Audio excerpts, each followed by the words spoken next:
सुरासुरा सेवित पाद पंकजा करे विराजत कमनीय पुस्तका विदेश्च पत्नी कमलासन प्रिया सरस्वती नृत्य तो वाची में सदा वसुदेवसुतं देवं कंसचाणूरमर्दनं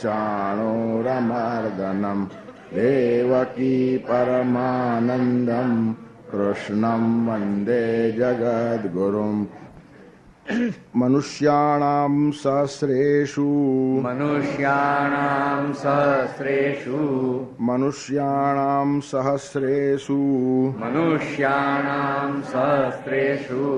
कश्चिद् यतति सिद्धये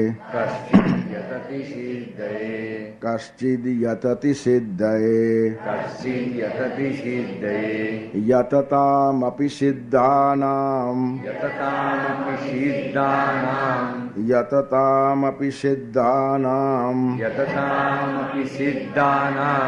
कश्चिन्मां वेत्ति तत्त्वतः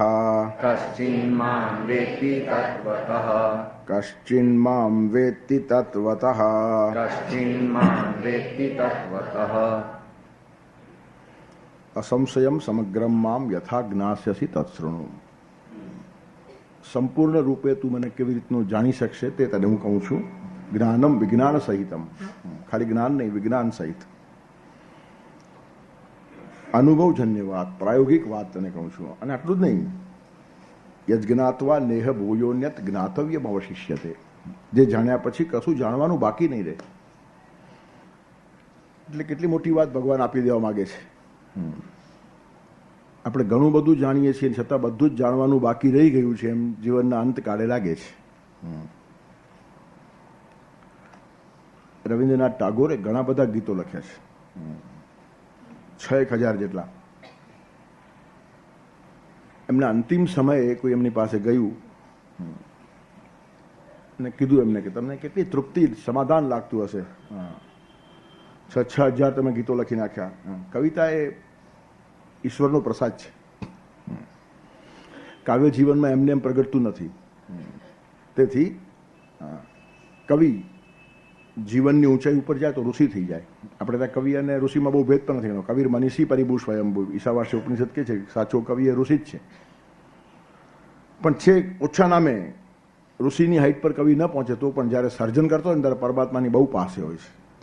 કોઈ પણ સર્જક સર્જન કાળે ઈશ્વરની માણસ પાસે જ હોય છે. એનું કારણ, સર્જન કરવું તો ઈશ્વરનું કામ છે. સર્જન માણસ કરી શકતો નથી, સર્જન ઈશ્વરથી જ થાય છે. અને કોઈ પણ સર્જન, પછી એ સ્થૂળ હશે, ભૌતિક હશે, નૈતિક હશે, સાંસ્કૃતિક હશે, કાવ્યાત્મક હશે, સાહિત્યાત્મક, જે કોઈ પણ સર્જનની અંદર એક ક્ષણે માણસ પરમાત્માની પાસે હોય. તદ્દન સ્થૂળ અર્થમાં લઈએ તો સ્ત્રી પણ જ્યારે પ્રસૂતિ વેદના અનુભવે છે, બાળકને જન્મ આપે છે ને, સર્જન થાય છે, ત્યારે એ પરમાત્માની પાસે હોય છે. તે વખતે કોઈ એની જોડે નથી હોતું. તેવું જ બધા સર્જનનું છે. એક સર્જનની અંદર ઈશ્વરનું સામીપ્ય માણસ અનુભવે છે. ત્યારે આટલા બધા ગીતો જે માણસે લખ્યા હોય એને તૃપ્તિ હોવી જ જોઈએ.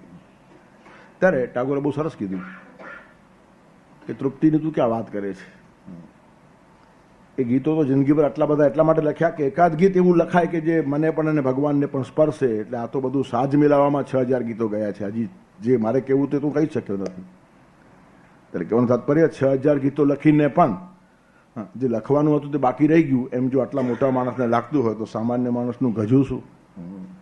ત્યારે કહેવાનું તાત્પર્ય શું છે કે યમલબ્ધ્વા યજ્ઞાત્વા નેહ ભૂયોન્યત જ્ઞાતવ્યમ અવશિષ્યતે. જે જાણ્યા પછી કશું જ જાણવાનું બાકી રહેતું નથી. આજે જે કંઈ બધું આપણે જાણીએ છીએ ને, ઠીક છે, બધું ઉપર છલ્લું છે, એમાં કશું જ નથી એ ખબર પડતા પણ વર્ષોના વર્ષો જાય.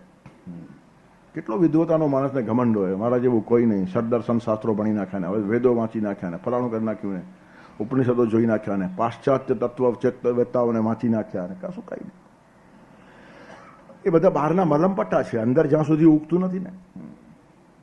અને ઉગ્યા પછી ખ્યાલ આવી જાય છે. નરસિંહ મહેતાએ એ બધું ઉગ્યા પછી ગાયું, ગ્રંથ ગરબડ કરી વાત નવ કરી ખરી. અરે વર્ષોના વર્ષો ગયા, ગ્રંથમાં શું પડ્યું છે? ગરબડ છે. કબીરજીએ પડે જ કહી નાખ્યું, પોથી પડી પડી જગમુવા પંડિત હોવાનું કોઈ 2.5 અક્ષર પ્રેમ કા પઢેસો પંડિત હોય. પ્રેમ સ્વરૂપ પરમાત્મા પ્રગટી જાય ને જીવનમાં, પછી પતી ગયું. પછી પુસ્તકો વાંચ્યા હોય તો ઠીક ને, ન વાંચ્યા હોય તો ઠીક છે. ઘણા પહોંચી ગયેલા માણસો પુસ્તકો વાંચે. એક બહુ મોટા ચિંતકે એકવાર કીધેલું કે ઠીક છે પુસ્તક બધા ઠીક છે, પણ એ માણસ 18 કલાક રોજ વાંચતો, 18 થી 20 કલાકનું રોજનું રીડિંગ, ખબર હોવા છતાં કે પુસ્તકોમાં કંઈ નથી મળવાનું. એનું કારણ બહુ સરસ આપ્યું એને કે દુનિયાભરના પુસ્તકો વાંચીને એના રેફરન્સ અને સંદર્ભો જો હું ટાંકું તો તમારા જેવા ડાયાઓને એમ લાગે કે હું ગપુ નથી મારતો, એટલે તમારા માટે વાંચું છું, મને કંઈ જરૂર નથી. ફલાણા તત્વચિંતકે આમ કહ્યું છે ને ફલાણા તત્વચિંતકે આમ કહ્યું છે એમ કહું ને તો તમને એમ લાગે કે નહીં આ માણસ કંઈ પગ ઉપર છે, એ તમારા સમાધાનને માટે વાંચું છું, બાકી મને ખબર છે શું છે તે. એટલે એ લોકોને કંઈ બહુ વાંચવાની બહુ જરૂર નહીં. ઠીક છે, એમનું વાંચવું એ પણ પબ્લિકની સેવા છે. ડાયાઓ દોઢ ડાયાઓ એના મગજમાં ઉતારવું હોય તો કંઈક એ ભાષામાં વાત કરવી પડે, એટલા માટે અભિવ્યક્તિ માટે થોડાક પુસ્તકો આ લોકો વાંચે, બાકી એને કંઈ વાંચવાની જરૂર નથી. એનું કારણ છે યજ્ઞાત્વા નેહ ભૂયોન્યત જ્ઞાતવ્યમાં શિષ્ય છે. જેને જાણ્યા પછી કશું જાણવાનું બાકી જ રહેતું નથી, અને એ જો જાણવાનું રહી જાય તો બધું જાણેલું નકામું છે.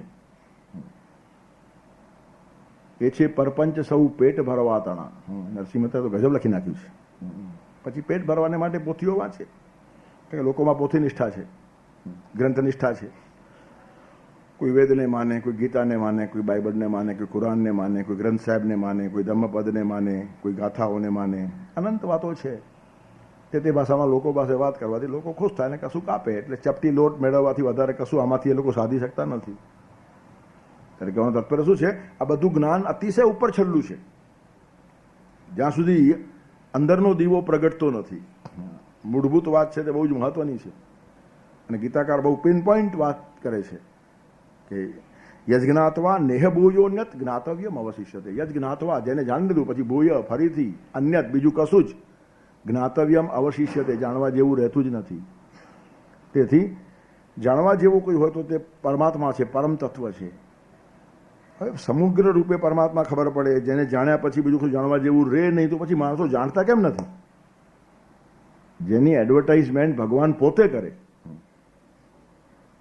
ટીવી વાળા જેની એડવર્ટાઇઝમેન્ટ કરે છે તે પણ 4 વસ્તુઓ ઘરમાં લાવીને ફેંકીએ છીએ, તો ભગવાન જે કહે છે એ વાત લાવવામાં વાંધો શું છે? ઓથેન્ટિક માણસ એડવર્ટાઇઝ કરે છે, આમાં ગપુ નથી. આડાવડા લોકો તો પોતાનો માલ આપણા ગળે બાંધવાને માટે એડવર્ટાઇઝ કરતા હોય છે. બીજે છેતરાવા કરતા અમારી પાસે આવો, એટલે બીજે શું કામ છેતરાવો, અહીંયા છેતરાવો એમ. ત્યારે આવી જાહેર ખબર નથી. આ તો જેને જાણવા જેવો છે તે માણસ પોતે કે છે યદ જ્ઞાત્વા નેહ ભૂયોન્યત જ્ઞાતવ્યમ અવશિષ્યતે. અને છતાં લોકો એ તરફ વળતા કેમ નથી? તેનું કારણ ભગવાન પોતે જ આપે છે કે મનુષ્યાણામ સહસ્રેષુ કશ્ચિદ યતતિ સિદ્ધયે યતતામપી સિદ્ધાનામ કશ્ચિન્મામ વેત્તિ તત્વતઃ. મનુષ્યાણામ સહસ્રેષુ હજારો માણસોમાંથી કોઈક જ પ્રયત્ન કરે છે. પ્રયત્ન જ કરતા નથી. ભાઈ છે શું? પહોંચવાની વાત ક્યાં આવી? ટાઈમ કોને છે? ફુરસત કોને છે? આપણને દુનિયામાં બધું જ જોઈએ છે એક ભગવાન સિવાય. કોઈને ભગવાન જોઈએ છે? ભગવાનનો ડિમાન્ડ કોઈનો છે જ નહીં. મંદિરમાં હજારો માણસોની ભીડ ભગવાન સિવાયનું જ ભગવાન પાસેથી માગવા માટે થાય છે. મંદિરમાં જનારા માણસો ભગવાન પાસે જાય છે ભગવાનને માગવા નહીં, ભગવાન પાસેથી બીજું કશું માગવા. એટલે એ દિશામાં પ્રયત્ન જ નથી. મને ભગવાન જોઈએ એમ કહેનારા માણસો હજારમાં એકાદ, હજારોમાં, હજાર નહીં, સહસ્રેષુ બહુવચન છે, હજારોમાં એકાદ માણસને આ લગની લાગે. કાનાની વેણું વાગી, લગની બધાને લાગી, ગોપીઓને લાગી, બીજા બધાને લાગતી નથી. હવે એના લેવલ ઉપર લાગે, તમે જ્યાં રહેતા હો ત્યાં કંઈક સારું મળી જાય, નથી મળતું એમ નહીં, પણ અલ્ટિમેટલી આ વાત મગજમાં દ્રઢ થવી જોઈએ. અને તે બહુ ઓછા લોકોના જીવનમાં થાય. મનુષ્યાણામ સહસ્રેષુ કશ્ચિદ યતતિ સિદ્ધયે. સિદ્ધિને માટે કશ્ચિત, કોઈ એકાદ માણસ જ યતતિ પ્રયત્ન કરતો હોય છે. બાકી બધા લોકો પોતપોતાનામાં મસ્ત છે. કોઈને ભગવાનની જરૂર લાગતી નથી. ભગવાન ન હોય તો જીવનમાં કશું બગડતું નથી. ભગવાન પોતાનું કામ કરે, આપણે આપણું કામ કરીએ છીએ. પછી સારી ભાષામાં બોલે, નકામાં શું ભગવાનને વાતમાં હેરાન કરવાના. મંદિરમાં પગે લાગીને ભગવાનને કહેવાય ભગવાન અહીંયા જરાક સારો થઈને આવ્યો છું, બાકી બજારમાં તું બોલે છો કે આવતો નહીં. તને આટફેલ કરવાનું મન થશે એવું જીવું છું. તેથી મંદિરમાં એલો ભગવાન બહાર ના આવી જાય તેની આપણે કાળજી રાખીએ છીએ. કેટલાક માણસો રિસર્ચ તાળું મારી દે કે ભૂલે છે કે બહાર ના આવી જાય. એનું કારણ બહાર આપણું બધું જોવા જેવું હોતું નથી. તેથી ભગવાન સાથેનો આપણો સંબંધ છે જ નહીં. પદાર્થને માટે, વસ્તુને માટે, વિષયોને માટે, ભોગોને માટે, સંપત્તિને માટે, કશુંક મેળવવાને માટે ભગવાન પાસે જઈએ છીએ. એટલે ભગવાનને આપણા જીવનમાં સાધન કરતાં વધારે મહત્વ નથી. ભગવાન સાધ્ય છે જ નહીં. સાધ્યરૂપ ઈશ્વરને સાધન ના માનવા, ભાવ અને ભક્તિને ગૌણ ના ઠરાવવા, જાત સોંપ્યા વિણ સાધન બનાતું નથી, ઈશે ઈચ્છા વિણ ડગલું ભરાતું નથી. આટલી પરફેક્ટ અન્ડરસ્ટેન્ડિંગ આવવી જોઈએ. પરમાત્મા એ જ એક મેળવવા જેવો છે. એના માટેની કામના, એના માટેની અભિલાષા કેટલા લોકોને છે. કોઈને ડૉક્ટર થવું છે, કોઈને એન્જિનિયર થવું છે, કોઈને વકીલ થવું છે, કોઈને વેપારી થવું છે, જે કંઈ થવું છે, પણ બધાને શ્રીમંત થવું છે. આ માધ્યમથી શ્રીમંત થવાય છે, એટલે આ બધું થવું છે. તેથી પ્રત્યેક માણસની જે કામનાઓ છે તે જાત જાતની વસ્તુઓ માટે છે. પરમાત્મા માટેની ઈચ્છા રાખનારા માણસો બહુ જ ઓછા હોય. અથવા તો બ્રહ્મ જિજ્ઞાસા, અથવા તો ધર્મ જિજ્ઞાસા, અથવા તો કર્મ જિજ્ઞાસા, આપણા શાસ્ત્રો લખે ને તેમાં પેલું વાક્ય છે વેદાંતની અંદર પહેલું જ આવે અથવા તો બ્રહ્મ જિજ્ઞાસા. હવે બ્રહ્મને જાણવાની જિજ્ઞાસાથી આ શાસ્ત્ર લખવાનું શરૂ થાય છે. પહેલું પ્રતિજ્ઞા જ પહેલી પાકી પાયાની કે બ્રહ્મ જિજ્ઞાસા છે, બીજી જિજ્ઞાસા નહીં. ધર્મશાસ્ત્ર અથવા તો ધર્મ જિજ્ઞાસા. બ્રહ્મ સુધી પહોંચવાનું છે તો ધાર્મિક જીવન આપણું હોવું જોઈએ, ધર્મના માર્ગે ચાલવું જોઈએ. ધર્મ એટલે તથાકથિત ધર્મ નહીં, સાચો ધર્મ. બાહ્યાડંબર નહીં, બહારની ઉપાસના નહીં. તેથી સાચો ધર્મ જીવનની અંદર આવવો જોઈએ. આપણે નાયા વગર દૂધ પીતા નથી અને આપણે ધર્મ માનીએ છીએ, પણ મારે દૂધ કોઈને પાવું જોઈએ એ વિચાર આવે જ નહીં. હવે આપણે નાઈને પીએ કે નાયા વગર પીએ, આપણે પીવાના છીએ ને. કોઈને પીવડાવવાની વાત તો એમાં આવતી નથી. અને આવો ધર્મ 60 વર્ષ સુધી આપણે પાડીએ છીએ. સોમવારનું એકટાણું 60 વર્ષમાં એક પણ એકટાણું મારું ચૂક્યું નથી, પણ એકટાણું બચ્યું તે બીજા કોઈને ખવડાવ્યું. સોમવારે સાંજના તું જમ્યો નહીં એ ધર્મ, એમાં તારી બચત થઈ. પણ મારા બદલે બીજાને જમાડ્યો એ નહીં મગજમાં ઉતરે. એ ધર્મ આપણને જોઈતો નથી. તેથી એકટાણાઓ કરીને, ઉપવાસો કરીને આપણે આપણી બચત વધારીએ છીએ. એમાં ફાયદો શું? આટલા શનિવાર કર્યા, આટલી 11 કરીને, આટલા એકટાણા કર્યા, અને પછી આકાશમાં વિમાનની રાહ જોઈ, વિમાન આવ્યું કે નહીં. વિમાન ક્યાંથી આવે? ત્યારે કહેવાનું તાત્પર્ય શું છે કે પોઝિટિવ ધર્મનું જે આઉટલુક છે ધ્યાનમાં જ નથી આવતું. ઘણા માણસો સાદગીથી લગ્ન કરે. 25 લાખ રૂપિયા ખર્ચી શકનારો માણસ 25,000માં લગ્ન કરે ને, સારી વાત છે, ખોટું નથી કે. પણ બાકીના જે 25 લાખ રૂપિયા બચ્યા છે એ બધામાં 25,000માં એકાદ છોકરી હું પરણાવી આપું તો કેટલી છોકરીનું લગ્ન થાય? એ ધર્મ મગજમાં નહીં ઉતરે. એટલે કહેવાનું તાત્પર્ય 25 લાખ તો મારે ખર્ચવા જ છે, પણ મારી એક છોકરી માટે નહીં. મારી છોકરી માટે 25,000 ને બાકીના 25 લાખમાં બીજી 99 છોકરીઓ પરણી જશે. તો એ ધર્મ છે, પણ એ ધર્મ મગજમાં નહીં ઉતરે. આપણે કશું નથી કરતા એને ધર્મ માનીએ છીએ. કશું કરવું જોઈએ આ ધર્મ છે. પ્રામાણિકતા એ ધર્મ નથી, પ્રામાણિકતા એ નીતિ છે. અને પરોપકાર એ ધર્મ છે. પ્રામાણિકતા નીતિ છે, એ કોઈનું ખાતો નથી, બરાબર છે. પણ ધાર્મિક ક્યારે થાય? ખવડાવે ત્યારે. ત્યારે હું કોઈનું ખાતો નથી એટલે હું સારો માણસ, આવી સર્ટિફિકેટ લઈને કેટલાય માણસો બેસી ગયા છે, હાલતા જ નથી. અમે કોઈનું બગાડતા નથી અને ભૂલથી એ કોઈનું સારું કરતા નથી, તો ફાયદો શું છે? તેથી પોઝિટિવ જે ધર્મનો અભિગમ છે ને એ મગજમાં ઉતરતો નથી. નેગેટિવ વાતોથી આપણો ધર્મ ઘેરાયેલો છે. ઉપવાસ કર્યો એમાં તમે નહીં ખાધું, બરાબર છે, તમારી કદાચ તંદુરસ્તી સારી રહેશે, બીજું શું છે? અને 4 પૈસા બચશે. પણ એ મારો બચેલો પૈસો મેં બીજાને ખવડાવ્યો એ જ્યારે આવે ને ત્યારે તમે ભગવાનના રસ્તે આગળ વધ્યા છો. પણ અથવા તો ધર્મ જિજ્ઞાસા, ધર્મની પણ સાચી જિજ્ઞાસા નથી. અથવા તો કર્મ જિજ્ઞાસા, કર્મની પણ સાચી જિજ્ઞાસા નથી. ઠીક લાગે તે કામો કરવાના. તસ્માત શાસ્ત્રમ પ્રમાણમ તે. તમને ઠીક લાગે તે કામ નહીં. આપણે માનીએ છીએ સત્કર્મ ન પણ હોય અને લાખો કરોડો રૂપિયા ગંગાને બધે ગટરમાં જાય, ખબર પણ નહીં પડે. આ બધું જાગૃતિના પ્રાંતો છે. આ તમે અસ્તવ્યસ્ત પૈસા ખર્ચી નાખો ને નરકમાં જશો, એમ શાસ્ત્રમાં લખેલું છે. દાન કરીને કંઈ સ્વર્ગ નથી મળતું. કુપાત્ર દાનાચ ભાવે દરિદ્રી. ખોટા માણસને પૈસો અપાઈ જાય ને તો તમારામાં કંગાલી આવે. દાન આપનારા માણસો રસ્તે રઝળતા જોવા મળે. એનું કારણ ખોટા માણસે દાન આપી દીધું. દાન જો ભલતા ઠેકાણે અપાઈ જાય ને તો માણસ ફૂટપાથ ઉપર આવે. પછી આપણે આટલા સારા કામો કર્યા અને આ માણસ ફૂટપાથ ઉપર કેમ આવ્યો? સારા કામો નહીં કર્યા, પૈસો ક્યાં અપાય છે એને જોયું જ નહીં. અને હલકા બદમાશ લોકોના હાથમાં પૈસો જાય ને એ બદમાશી કરે, એના પાપના ભાગીદાર તમે થાવ છો, એ ધ્યાનમાં જ નથી આવતું. લક્ષ્મી એ માં છે, ગમે ત્યાં ફેંકાય નહીં. એટલે જાગૃતિપૂર્વક પૈસો ખર્ચવો છે, અથવા તો કર્મ જિજ્ઞાસા. કુપાત્ર દાનાચ ભવે દરિદ્રી દારિદ્ર દોષેણ કરોતિ પાપમ. કુપાત્ર દાનથી કંગાલી આવે, કંગાલી આવે એટલે પાછો માણસ શ્રીમંત થવા માટે પાપ કરે. પાપ પ્રભાવાદ નરકે નિવાસી, પાપથી નરકમાં જાય. અને પુનર્દરિદ્રી પુનરેવ પાપી, પુનર્દરિદ્રી પુનરેવ પાપી, ખતમ થઈ ગયા માણસ આખો. અને એ જ જાગૃતિપૂર્વક કર્યું હતો, અથવા તો કર્મ જિજ્ઞાસા. તો સુપાત્ર દાનાચ ભવે ધનાઢ્યો. સારા માર્ગે દાન આપનારો માણસ એનો પૈસો વધતો જ જાય, ઘટે જ નહીં. આ પુરાવો છે. જે કામ કર્યા પછી તમે ખલાસ થયા છે એ કામ સાચું હતું જ નહીં. સાચું કામ ખલાસ કરે જ નહીં. સાચા કામની અંદર હંમેશા ઉન્નતિ હોય. આઈ ફેલ ઇન લવ કે છે ને અંગ્રેજીમાં, હું પ્રેમમાં પડ્યો. પ્રેમમાં કોઈ દી પડાય જ નહીં. એ પડ્યો છે તો એ મોહમાં હતો, પ્રેમમાં ચડે જ માણસ. પડવાની ભાષા જ નહીં આવે. સાચો પ્રેમ એ પરમાત્માનું સ્વરૂપ છે, ત્યાં પડવાની ભાષા કેવી રીતની આવે? ત્યારે સત્કર્મ કરીને જે માણસો પડી ગયા હશે, સમજી લો ખોટા કામમાં જોડાયેલા હતા, એ તો પતન થાય જ નહીં. આ તો બધો ભગવાનનો પ્રાણ છે, અહીંયા કંઈ હિસાબમાં ઘટાડા ન હોય. તમારા બધા જ કોમ્પ્યુટરો જ્યાં ઝાંખા પડે ને એવો હિસાબ છે ત્યાં. ખોટા ઠેકાણે દાન આપીને માણસ રસ્તે રઝળતો થઈ જાય, અને સાચા ઠેકાણે દાન આપ્યું હોય તો એની શ્રીમંતી વધતી જાય.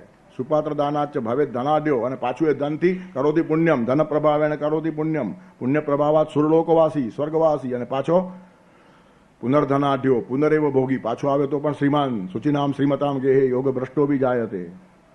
તેથી આ કંઈ પોપાબાઈનું રાજ નથી. ભગવાનનું જે રાજ ચાલે છે ને એ પોપાબાઈનું રાજ નથી. છે ઈશ સંચાલિત વિશ્વ બધું કંઈ પોપાબાઈનું રાજ નથી. ધનવાનો ધનમાં મસ્ત બની, સાચા ખોટાને વિસરતા, પાટો બાંધીને આંખોએ ના ન્યાય નીતિને નિરખતા. પૈસો આવ્યો એટલે અમે ગમે તેમ ખર્ચીએ. અરે ગમે તેમ કેમ ખર્ચાય? તું પૈસાનો માલિક નથી. લક્ષ્મી તારી માં છે, અને માને વેડફવાનો તને અધિકાર નથી. આ જાગૃતિ શ્રીમંતોમાં આવવી જોઈએ. રાજપુત્રવત તત્વોપદેષ્ટવ્યા. સૌથી વધારે ઉપદેશ રાજપુત્રો અને શ્રીમંતોને આપો એમ લખેલું છે. ગરીબો તો બિચારા આમ બી સારા રહેવાના છે, કારણ બગડવા માટે પૈસો જોઈએ ક્યાં છે એની પાસે? બગડવા માટે પણ પૈસા વગર બગડાતું પણ નથી. તેથી સૌથી વધારે સ્વાધ્યાય સત્સંગ શ્રીમંતોએ જ કરવો જોઈએ, કારણ કે બધી જ બગડવાની શક્તિઓ એની પાસે છે, ધારે ત્યારે બગડી શકે. તેથી રાજપુત્રોવત તત્વોપદેષ્ટવ્ય આવી રીતનું ખાસ સૂત્ર લખી રાખ્યું છે. જેટલો માણસ વધારે મોટો થયો એટલો માણસ વધારે જાગૃત રહેવું પડે. એનું કારણ ઊંચાઈ ઉપરથી પડ્યા પછી હાડકા ખોખરા થઈ જાય. ધનવાનો ધનમાં મસ્ત બની, સાચા ખોટાને વિસરતા, પાટો બાંધીને આંખોએ ના ન્યાય નીતિને નિરખતા, એરણ કેરી ચોરી કરતા ને સોય વળી દાને દેતા, દીધેલી ઈશ્વર સંપતને એ અવળે માર્ગ વેડફતા. પણ હંટર લઈ પૂછશે ઈશ્વર તો દેવાને કોઈ જવાબ નથી. છે ઈશ સંચાલિત વિશ્વ બધું કંઈ પોપાબાઈનું રાજ નથી. રાઈ રાઈનો ને તલ તલનો હિસાબ ત્યાં છે. અથા તો કર્મ જિજ્ઞાસા, તેથી અથા તો બ્રહ્મ જિજ્ઞાસા, અથા તો ધર્મ જિજ્ઞાસા, અથા તો કર્મ જિજ્ઞાસા. જિજ્ઞાસુ માણસો કેટલા? મનુષ્યાણામ સહસ્રેષુ કશ્ચિત. ધર્મના માર્ગે જવા વાળામાં પણ સાચો ધર્મ સમજવાની જિજ્ઞાસા હજારોમાં એકાદમાં જ હોય છે. કર્મ માર્ગે જનારમાં પણ સાચું કર્મ શું એ સમજી લેવાની ક્ષમતા અને તત્પરતા હજારોમાં એકાદમાં જ હોય છે. અને જ્ઞાન માર્ગે જનારમાં પણ બ્રહ્મને જાણી લેવું છે, આવી જિજ્ઞાસા હજારોમાં એકાદમાં જ હોય છે. તેથી અથા તો બ્રહ્મ જિજ્ઞાસા, અથા તો ધર્મ જિજ્ઞાસા, અથા તો કર્મ જિજ્ઞાસા, અથા તો ભક્તિમ વ્યાખ્યાસ્યામઃ. નારદજી કહે છે હું ભક્તિની વ્યાખ્યા કરું છું. સાચી ભક્તિ સમજવાની તૈયારી હજારોમાં એકાદની હોય. નહીં તો ધૂપ દીપ ચંદન અગરબત્તી અને ભગવાન પાસે ઘંટી વગાડવાની. અને એક ભાઈ સરસ મને કીધું ઘંટી બી કમાલ વગાડે, પાછી આમ વગાડે, બધું મારા માટે તને કાંઈ નહીં. હા, આમ આમ અંગૂઠો ઉપર રાખે પાછો, એટલે ભગવાનને અંગૂઠો જ દેખાડે. તેથી આવું બધું આપણું ચાલે છે. નહીં ભક્તિનું ઠેકાણું, નહીં કર્મનું ઠેકાણું, નહીં ધર્મની સાચી સમજણ, નહીં બ્રહ્મની જિજ્ઞાસા. એટલે બહુ સ્પષ્ટ ભગવાન કહે છે મનુષ્યાણામ સહસ્રેષુ કશ્ચિત. આ માર્ગે આવવાની તત્પરતા અને જિજ્ઞાસા જ બહુ ઓછા લોકોમાં છે. એટલે બધા ટોળાઓ ખતમ થયા કે નહીં? ભગવાનના મંદિરમાં ભેગા થતા ટોળાઓને ભગવાન ન ઓળખે આટલા ભગવાન ભોળા નથી, ભોળા નાથ છે. બહુ વર્ષો પહેલા જામનગરમાં એકવાર ગયો હતો. ભીડભંજન મહાદેવના મંદિરમાં કાર્યક્રમ હતો. પછી ત્યાંના વ્યવસ્થાપકોમાંથી કોઈએ મને કીધું કે ભીડભંજન મહાદેવનું પણ થોડું મહત્વ સમજાવજો. સારું, મહાદેવનું મહત્વ છે જ. મહાદેવ મહત્વના જ છે, આપણે માત્ર સમજી લેવાની જરૂર છે. ત્યારે મેં કીધું ભીડ એટલે દુઃખ. માણસ ભીડમાં છે, આપત્તિમાં છે, દુઃખમાં છે. ભીડને જે ભાંગી નાખે તે ભીડ ભંજન. એની પાસે ગયા પછી તમારી બધી ભીડ ખલાસ થઈ જાય. આ એક અર્થ. પણ મહાદેવનું કૌતુક છે, આપણને ગાઈડન્સ નથી. તેથી ભીડ ભંજનનો બીજો એક ભીડ એટલે ગીર્દી. અને ગીર્દીને તોડી ફોડીને પોતાનો માણસ કોણ છે શોધી લે, એનું નામ ભીડ ભજન મહાદેવ. હા, આવતા હોય ભલે હજારો, મનુષ્યાણામ સહસ્રેષુ, પણ એમાંનો કશ્ચિત કયો? એ કશ્ચિતને ઓળખી લે તે ભીડ ભંજન મહાદેવ. તેથી ભીડ એટલે દુઃખ ભગવાન કાપી નાખે, બરાબર છે, એ તો બધાને માન્ય અર્થ છે. પણ ભગવાનના દરબારમાં ભીડ ભેગી થઈ જાય તો ભીડને ન ઓળખે આટલા એ ભોળા નથી, એ ભોળાઓના નાથ છે. તેથી ભેગી થયેલી ભીડને ભાંગી નાખીને એમાંથી પોતાના માણસને શોધી લે. અને બરાબર આ જ વાત ઈસુ ખ્રિસ્તે કરી છે બાઇબલમાં. ચિંતા નહીં કરો કે ભરવાડ અને ગેટાઓનું રૂપક આપ્યું છે એમણે, કે ભરવાડ જેમ પોતાના ગેટાને શોધી લે છે ને એમ ભગવાન પણ પોતાના સાચા માણસને ગોતી લે છે. તમે ચિંતા નહીં કરો, હું થાપ ખાઈશ નહીં. ગમે એટલો આડંબર ચાલતો હોય, ગમે એટલા પ્રદર્શનો ચાલતા હોય, ગમે એટલા તમાશાઓ ચાલતા હોય, ગમે એટલા ટોળાઓને ભીડ એકઠી થાય, તેની વચમાં ભગવાન થાપ ના ખાય, પોતાના માણસને ઓળખી જ લે કે આ બાકીના બધાના કામ અને આ જ આપણો. અને એ જ તો ગૌરવ છે. મનુષ્યાણામ સહસ્રેષુ કશ્ચિત, હજારોમાં એક વાળી વાત છે. તેથી ભગવાન જેમ ઓળખી લે તેમ ધર્મ પણ સાચા ધાર્મિકને ઓળખી લે. ભગવાન પોતાના સાચા ભક્તને ઓળખી લે, ધર્મ સાચા ધાર્મિકને ઓળખી લે, અને કર્મ પોતાના કર્તાને ઓળખ્યા વગર છોડે નહીં. યથા ધેનુ સહસ્રેષુ વત્સો વિંદતી માતરમ તથા પૂર્વકૃતં કર્મ કર્તારમ અધિગચ્છતિ. હજારો ગાય ઊભી હોય તો પણ વાછરડું પોતાની માને ઓળખી કાઢે છે. થાપ નહીં ખાય. હજારો ગાયોની વચ્ચે વાછરડું જઈને પોતાના માના આચરને જ મોઢું લગાડશે. વાછરડાને પણ પોતાની માં શોધતા આવડે છે ને, એમ કર્મને પણ કરતા શોધતા આવડે છે. તમે ખરાબ કામ કરીને ગમે એટલા છુપાઈ જાઓ ને ગમે એટલા સારા વસ્ત્રો પહેરો, પણ કર્મ તમારા વસ્ત્રો ખેંચી કાઢશે ને કહેશે કે આ જ માણસ કરનાર છે. ઘરથી પકડ્યા વગર છોડે જ નહીં. તેથી યથા ધેનુ સહસ્રેષુ વત્સો વિંદતી માતરમ. શાસ્ત્રોમાં બધું લખી રાખ્યું છે, પણ વાંચે કોણ? આપણને એમ લાગે છે કોણ જુએ છે, આપણે બધાને બનાવી લઈએ. હા, લોકોને બનાવીએ, પંડિતોને બનાવીએ, શાસ્ત્રીઓને બનાવીએ, ઋષિઓને બનાવીએ, અને છેવટે ભગવાનને પણ બનાવીએ. કહ્યું છે કવિએ, મને જોઈને હસવું હજારો વાર આવે છે, પ્રભુ તારા બનાવેલા તને આજે બનાવે છે. પણ ભગવાન બનતો નથી. એ ભગવાન ગીતામાં સ્પષ્ટ કહે છે કે હજારોમાંથી કોક જ આવે છે, મને ખબર છે, બાકી આંટા મારે છે. મનુષ્યાણામ સહસ્રેષુ કશ્ચિત યતતિ સિદ્ધય. અને જે આવનાર લોકો છે ને એમાંથી પણ યતતામપી સિદ્ધાનામ કશ્ચિન મામ વેત્તિ તત્વતઃ. હજારોમાંથી કોક આવે, અને આવેલા હજારોમાંથી પાછો એકાદ જણ જ તત્વતઃ મને જાણે, નહીં તો એની સમજણ પાછી ઉપર ચાલી હોય. એક તો આવે જ નહીં, પહેલા તો હજારોમાં કોક આવે, અને આવનારા હજારોમાંથી તત્વતઃ મને જાણનારા પાછા વિરલ હોય છે. બધા વિરલ લોકોનું વર્ણન અહીંયા ચાલે છે. ત્યારે મોટા ભાગનો સમાજ જુઓ આવી રીતનો ફરતો રહેલો છે. એટલા બધા આપણે ગોઠવાઈ ગયા છીએ કે આના માટે વિચાર કરવા ટાઈમ ક્યાં છે? તો ઠીક છે, થોડી ઘણી જાગૃતિ આપણને છે એટલે આપણને આ બધું વિચારવાનું મન થાય છે. તો એવો મોટો વર્ગ છે જેને પડી બી ને શું છે એમાં લેવા દેવા. હા, શું આ બધી રવિવારના સવારના પોરમાં ઝંઝટ જરા શું નિરાતે આરામથી રવિવારનો એક દિવસે 12 વાગે ઉઠવાનું, અને દે આર હેપી. ગટરનું પાણી પીધા પછી ડુક્કર કેવો સ્વસ્થ પડ્યો હોય છે. હા, એને એમ લાગે છે મારા જેવો સુખી જગતમાં કોઈ નથી. એટલે આવો બહુ મોટો વર્ગ હોય, બહુ ચેનથી અને શાંતિથી જીવે છે. અને આવી દોડધામ કરનાર માણસોને દુઃખી સમજતા હોય લોકો. નિરાતે સુતાય નથી ને બીજાને સુવા દેતા નથી. એનું કારણ ઘરમાં ઉઠે એટલે બીજા ચારને ભાઈ ઉઠવું તો પડે ને, ભલે આવે કે ના આવે. પણ એ લાઇટ કરે, ના અવાજ કરે, બ્રશ કરે, ફલાણું કરે, ઢીકણું કરે. એટલે કે છે પોતે હેરાન થાય છે ને બીજાનું લોહી પીએ છે.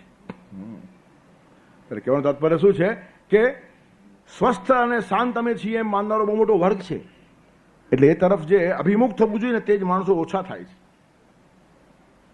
હવે જરા આમાં ચિંતનના દ્રષ્ટિએ થોડુંક જો વિચારીએ તો ભગવાન તરફની જે યાત્રા છે, ભગવાન તરફ જવું એ બિલકુલ અઘરું છે જ નહીં. બહુ સરળ છે, અને જેટલું સરળ છે એટલું જ અઘરું છે. જેટલું સરળ છે એટલું જ અઘરું છે. એનું કારણ ભગવાન ક્યાંય નથી એવી જગા જ નથી, તો એની પાસે જવાનો પ્રશ્ન જ ક્યાં આવ્યો? મનુષ્યાણામ સહસ્રેષુ કશ્ચિદ યતતિ સિદ્ધયે. પણ આ જ મોટી અગવડ છે.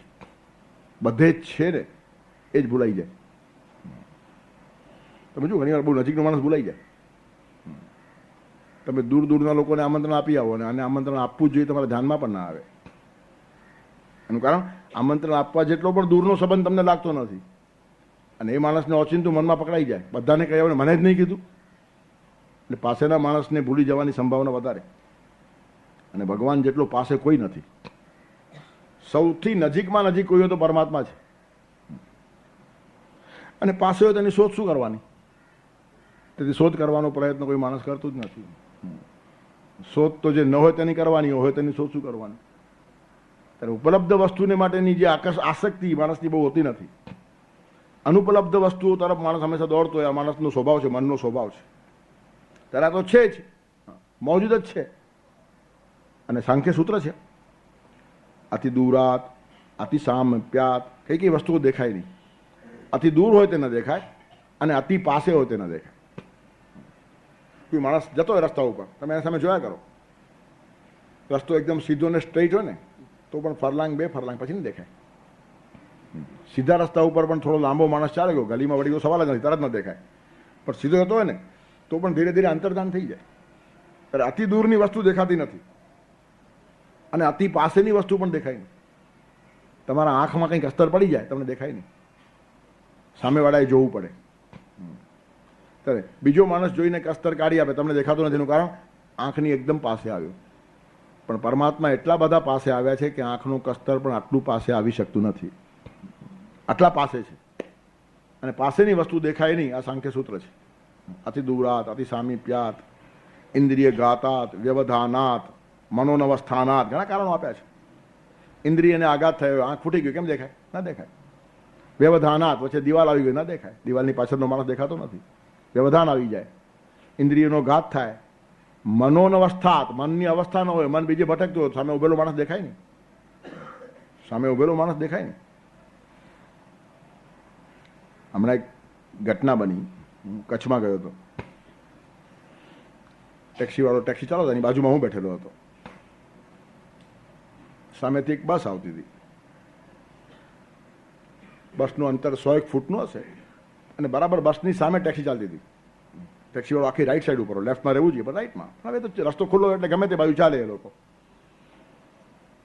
મને એમ થયું કે બસ દૂર છે એટલે આ સાઈડમાં લઈ લેશે, પણ 20 ફૂટ ઉપર બસ આવી ગઈ અને એ સાઈડમાં લેતો જ નથી. એટલે મેં એને હલાવ્યો કે સૂઈ ગયો છે કે શું? એકદમ આમ જાગ્યો ને આમ, પછી ટેક્સી આ બાજુ વાળી, બસ બિલકુલ પાસેથી નીકળી ગઈ. એટલે મેં એને પૂછ્યું, ઊંઘી ગયો તો? મને કે નહીં. તો પછી મનમાં બીજો વિચાર આવી ગયો હતો. બીજો વિચાર મનમાં આવે તો પણ ના ચાલે. અને એ તો સારું છે કે મને ઊંઘ નહોતી આવી, તો એ ડ્રાઈવર ચલાવતો તો આપણે સુતા હોઈએ, આપણે શું વાંધો છે? પણ બચાવવાનો હોય તો ભગવાન આપણને જાગતા રાખે, નહીં તો સીધો બસમાં ઠોકવાનો હતો. સામેથી બસ આવે છે એને ધ્યાનમાં જ નહીં, અને ઊંઘમાં નહોતો, જાગતો હતો. અને પોતે કબૂલ કર્યું એને. કીધું આટલી બસ સામે આવી ગઈ, તું આમ પાછો વાળતો નથી, ઊંઘી ગયો તો કે શું? તો કે નહીં, બીજો વિચાર આવી ગયો, તમે ખોવાઈ ગયો. તો મને ખરેખર બસ ખબર, તમે કીધું એ સારું થયું મને.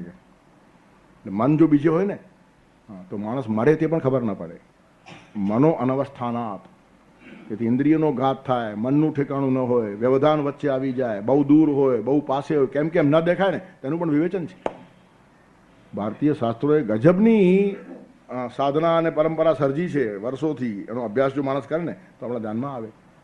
ત્યારે પરમાત્મા ન દેખાવાનું કારણ છે અતિ પાસે છે. અતિ દૂરની વસ્તુ ન દેખાય, અતિ પાસેની વસ્તુ ન દેખાય. આંખ ન હોય તો ન દેખાય. આંખ ન હોય તો આઈનો શું કરે? અરીસાની સામે ઉભા રહો તમે. શાસ્ત્રો બી શું કરે? યસ્ય નાસ્તિ સ્વયં પ્રજ્ઞા શાસ્ત્રમ તસ્ય કરોતિ કિમ. શાસ્ત્રો વાંચવા પ્રજ્ઞા જોઈએ. જેને પોતાની બુદ્ધિ જ ન હોય તે શાસ્ત્રોને કરે શું? ત્યારે યસ્ય નાસ્તિ સ્વયં પ્રજ્ઞા શાસ્ત્રમ તસ્ય કરોતિ કિમ. લોચનાભ્યામ વિહીનસ્ય દર્પણ કિમ કરી છે. આંખ જ ન હોય ને આપણે દોષ આપીએ છીએ અરીસાને. આ અરીસો ખરાબ છે, અરીસો બરાબર છે, તારી આંખ સારી નથી. ત્યારે અરીસો જેમ હોવો જોઈએ તેમ આંખ પણ ખુલ્લી હોવી જોઈએ. અને આંખ ખુલ્લી હોય ને તો આઈનો બહુ કામનો છે. આઈનો આપણને કહે છે I know what you are and who you are. તું કેવો છે તે મને ખબર છે. બહુ સરસ નામ, મને ગમ્યું. આઈ નો એ આપણને કહે છે તું ડાયો ગમે એટલો થા, પણ આઈ નો યુ વેરી વેલ. તેથી આપણું સાચું સ્વરૂપ આપણને દેખાડે છે આઈ નો, પણ એ સમજવાની તૈયારી જો આપણામાં હોય તો. તેથી મનુષ્યાણામ સહસ્રેષુ કશ્ચિદ યતતિ સિદ્ધયે. હજારો માણસોની અંદર કોઈક જ સિદ્ધિને માટે પ્રયત્ન કરે છે. એનું કારણ બાકી આપણે આડાવડા ચાલે જઈએ છીએ. અતિશય ઉપલબ્ધ વસ્તુ છે. બાપ જીવતો હોય ને, બાપ, ત્યાં સુધી દીકરાને બાપ પાસે બેસવા ફુરસત હોતી નથી. અને બાપ મરી જાય પછી મરદાની છાતી ઉપર માથું કૂટતો હોય. કહેવાનો તાત્પર્ય શું છે કે જાગૃતિ જે છે એ વસ્તુ ગુમાવ્યા પછી આવે છે. પત્ની જીવતી હોય કિંમત નહીં, પછી ખબર પડે, ગયા પછી જ. એટલે અનુપલબ્ધ વસ્તુ તરફ જ આપણું ધ્યાન જાય છે. અને પરમાત્મા અતિશય ઉપલબ્ધ છે, પત્ની કરતાં વધારે ઉપલબ્ધ છે. પત્ની અને પુત્ર તમારા જેટલા પાસે નથી, એનાથી વધારે પાસે છે. પત્ની પુત્રો પણ તમને દેખાતા નથી, એનું કારણ બહુ પાસેના છે.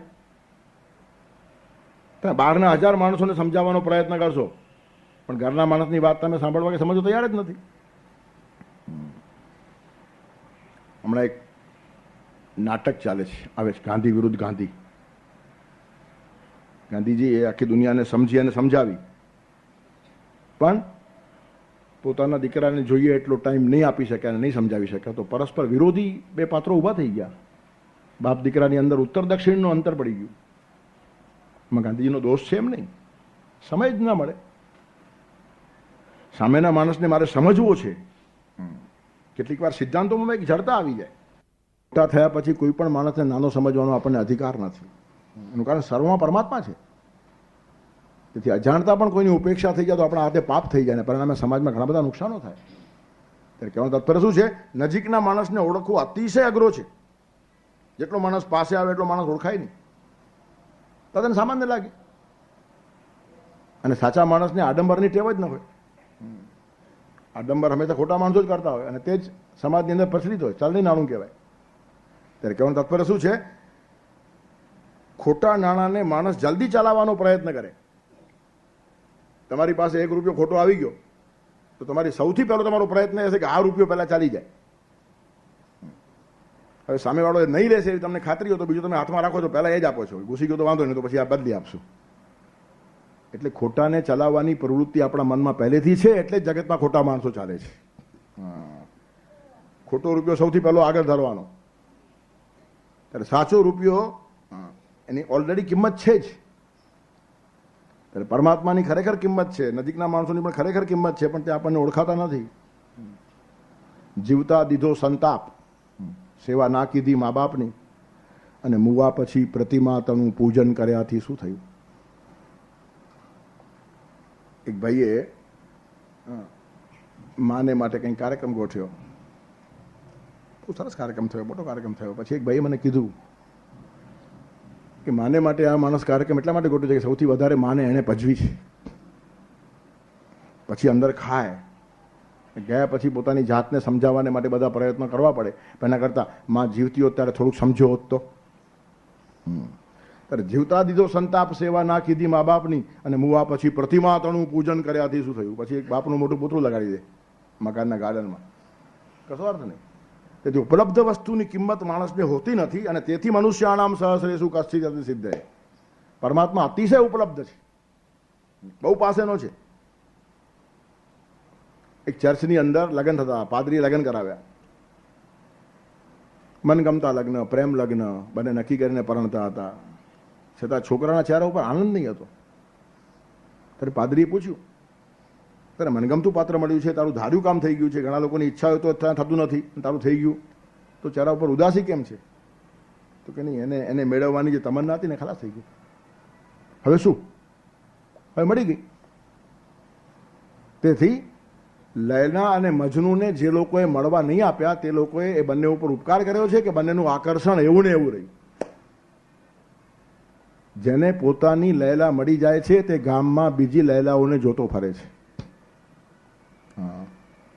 પ્રિયતમા ગમે છે, અનુપલબ્ધ હોય છે, અને પત્ની ગમતી નથી, ઉપલબ્ધ થઈ ગઈ.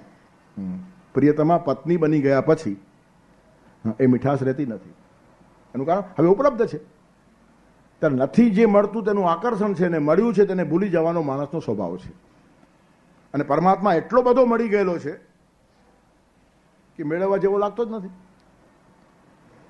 નજીકનો માણસ સમજવા જેવો લાગતો જ નથી. તેથી પરમાત્માને મેળવવાને માટે જે જિજ્ઞાસા જોઈએ તે હજારોમાંથી કોકમાં જ નિર્માણ થાય. માછલી આખી દુનિયાને શોધશે પણ સાગરને શોધવાનો પ્રયત્ન નહીં કરે. અને સાગરની કિંમત માછલીને ત્યારે જ ખબર પડે કોઈ ઉપાડીને એને બહાર ફેંકે ત્યારે. સાગરથી બહાર ગયા વગર માછલીને સાગરની કિંમત ખબર પડતી નથી. પણ આપણા માટે એ પણ શક્ય નથી. એનું કારણ પરમાત્માથી બહાર કોઈને ઉપાડીને ફેંકી જ શકાતો નથી. તમે તો બહાર રાખીને પણ માછલીને કિંમત સમજાવી શકો કે ભાઈ સાગરની શું કિંમત છે, પણ પરમાત્માનું મહત્વ સમજાવવું એટલું બધું અઘરું છે કે કોઈ પણ માણસને તમે એનાથી આગો રાખી જ શકતા નથી. હલકામાં હલકા કનિષ્ઠ અને નીચ માણસોનું હૃદય પણ ભગવાન ચલાવે છે. ભગવાન કોઈનાથી દૂર છે જ નહીં. તેથી ભગવાન માટેની જિજ્ઞાસા નિર્માણ થવી એ અતિશય અઘરી વાત છે. ત્યારે આપણને હંમેશા અનુપલબ્ધ વસ્તુઓ તરફ જ જવાની ટેવ છે. તમારા 32 દાંતમાંથી જો એક દાંત પડી જશે ને તો જીભ 31 દાંતને નહીં જુએ, એ ખાડામાં જ જશે શોધવા માટે. જે નથી ને એ ત્યાં જ શોધવાનું. અને એટલે માણસો પરમાત્માને શોધતા નથી. એનું કારણ પરમાત્મા તૂટી ગયેલા દાંત જેવો નથી, એ અખંડ છે.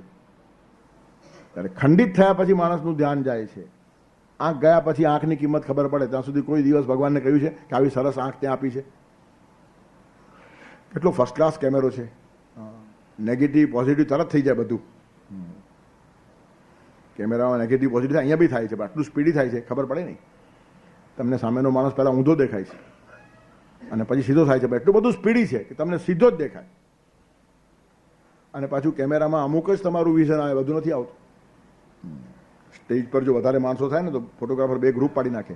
એનું કારણ નહીં તો બાકીના કપાઈ જશે. પણ આંખમાં એવું કંઈ નહીં. આ ગજબ કેમેરો છે. 1000 માણસો ઉભા બધા દેખાય. એમાં કોઈ લેન્સ બેન્સ કંઈ એડજસ્ટ કરવાનું છે જ નહીં. બધું ભગવાને એડજસ્ટ કરી રાખ્યું છે. અને પરિણામે આપણને એનું મહત્વ ખબર નથી. કેમેરાનું મહત્વ ખબર છે, એની કિંમત ખબર છે. મોંઘો કેમેરો લાવીને ખુશ થઈએ, ફોરેનથી લઈ આવ્યો, ઇમ્પોર્ટેડ છે, બહુ ફાઇન છે, શું ફોટા પાડે છે. હા, પણ આ કેટલા ફોટા આણે પાડી નાખ્યા. હા, 60 વર્ષમાં કેટલાય માણસોને જોઈ નાખ્યા. અને પાછા એવા ને એવા અપ ટુ ડેટ. હા, ફોટામાં ક્યારેક ઝાંખા પડાવે, પછી લાઇટ ઓછી હતી, પછી તડકો કેમેરા ઉપર આવી ગયો, કોને ખબર શું આવી ગયું. અહીંયા કંઈ આવતું નથી. હા, એટલે આવી સરસ ભગવાને આંખ આપી છે. રતન કહેવાય એને, કીકી.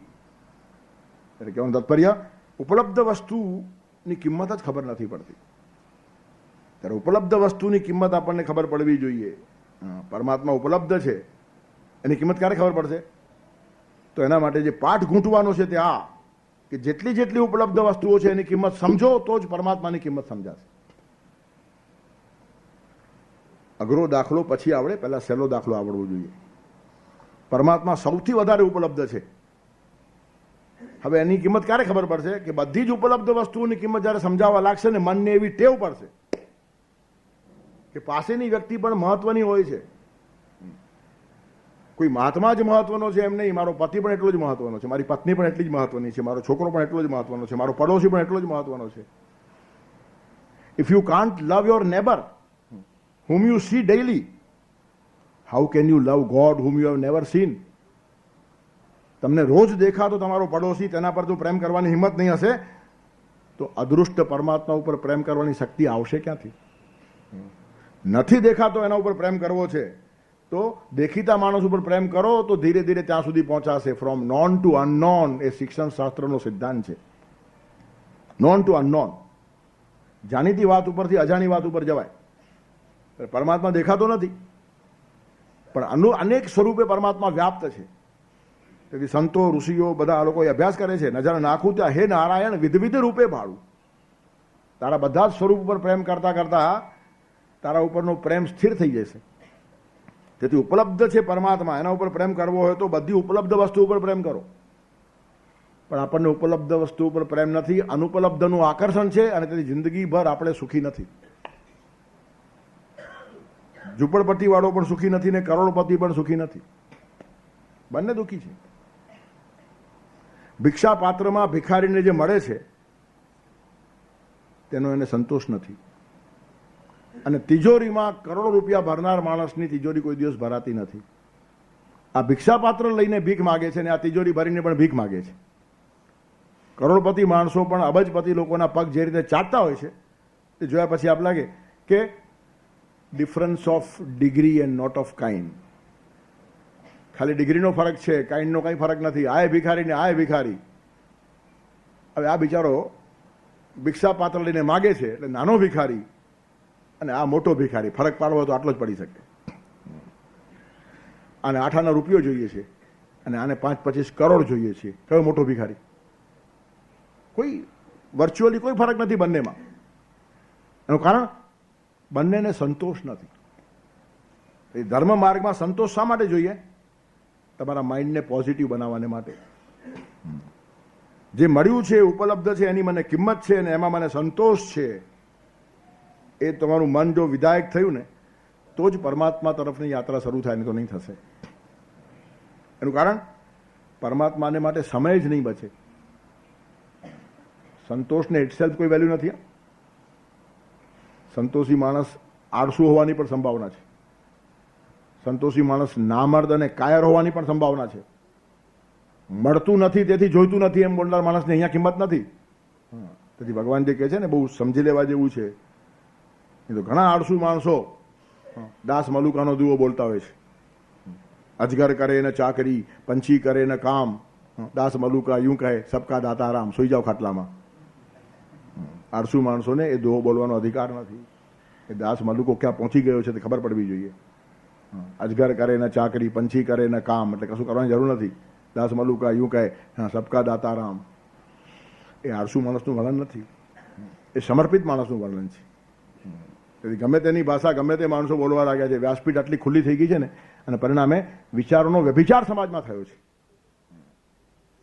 તદ્દન યોગ્યતા વગરના માણસો મોટી મોટી ભાષાઓ બોલતા અને સાંભળેલા પાછા બોલે. બોલનાર બોલે એમ નહીં, સાંભળેલો પાછો એ જ બોલે. અને પરિણામે આટલો ગોંધળ થાય કે વશિષ્ઠ પણ કદાચ આવીને માથું કૂટશે કે આટલી હાઈટ પરથી બોલતા હું પણ વિચાર કરતો જેટલા હાઈટ ઉપરથી આ છગનીઓ બોલે છે. ત્યારે કહેવાનું તાત્પર્ય શું છે કે વાણીનો અને વિચારનો પણ એક વ્યભિચાર થઈ જાય. પોતાની કક્ષા સમજ્યા વગર ગમે તે સૂત્રો ગમે ત્યાંથી કાઢીને માણસ ચર્ચા કરવા લાગે, બોલવા લાગે, પ્રચાર કરવા લાગે તો અસ્તવ્યસ્ત થાય. યસ્ય કસ્ય તરોર્મૂલમ યેન કેનાપી સેવિતમ યસ્મૈ કસ્મૈ પ્રદાતવ્યમ યદ્વા તદ્વા ભવિષ્યતિ. ખેદાન મેદાન થઈ જાય. ગમે તે ઝાડનું મૂળિયું ગમે તેના હાથમાં આવ્યું અને ગમે તેને પાઈ દીધું, માણસ મરી જાય. યોગ્ય ઝાડનું મૂળિયું હોવું જોઈએ, યોગ્ય વૈદ્યના હાથમાં આવવું જોઈએ અને યોગ્ય દર્દીને જે રોગ ઉપર લાગુ પડે ત્યાં અપાવવું જોઈએ, તો રોગ સાફ થાય, નહીં તો રોગી સાફ થાય. અને મોટાભાગે રોગીઓ જ સાફ થાય છે, રોગ સાફ થતો નથી. ધર્મક્ષેત્રમાં આવેલા માણસોનો રોગ જતો નથી, માણસો ખલાસ થાય છે. તેથી મોટાભાગના ધર્મક્ષેત્રો માણસોના કતલખાના ખોલીને બેઠા છે, ખબર ન પડતા. કતલ થાય છે એને બી ખબર નથી ને કરનારને પણ ભાન નથી કે હું સમાજને શું કહું છું. તેથી ઘેટા બકરાઓ જેમ વધેરાઈ જાય ને તેવી રીતની ભીડ વધેરાય છે. મનુષ્યાણામ સહસ્રેષુ કશ્ચિત, એમાંથી એકાદ માણસ જાગી જાય. કહેવાનું તાત્પર્ય શું છે કે પ્રત્યેક ઠેકાણે ધાર્મિક ક્ષેત્રોમાં જ્યાં દ્રષ્ટિ મળવી છે ત્યાં જ અંધાપો.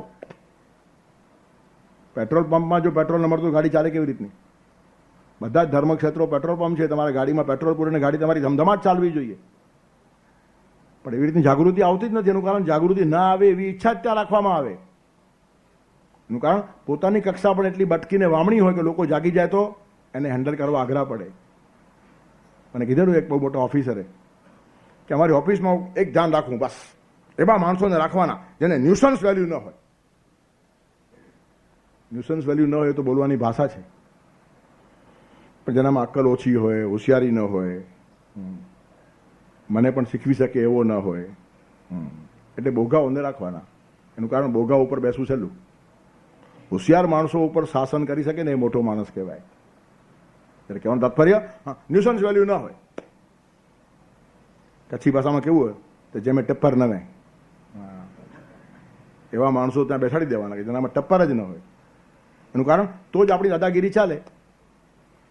તેથી હલકા નેતૃત્વે સર્જેલી બધી આ ભીડ છે અને પરિણામે હજારો માણસોમાંથી એકાદ માણસ માંડ પહોંચે છે. તેથી સંતોષ એ ભીરુ અને કાયર માણસનો પણ ગુણ હોઈ શકે. સંતોષ સમજીને કરવાનો છે. હું સંતોષ એટલા માટે રાખું છું કે બાકીનો સમય મારે પરમાત્માની યાત્રા માટે વિતાવવો છે. 8 જ કલાક કમાવો એમ શા માટે કીધું? શું કામ 18 કલાક નહીં કમાવો?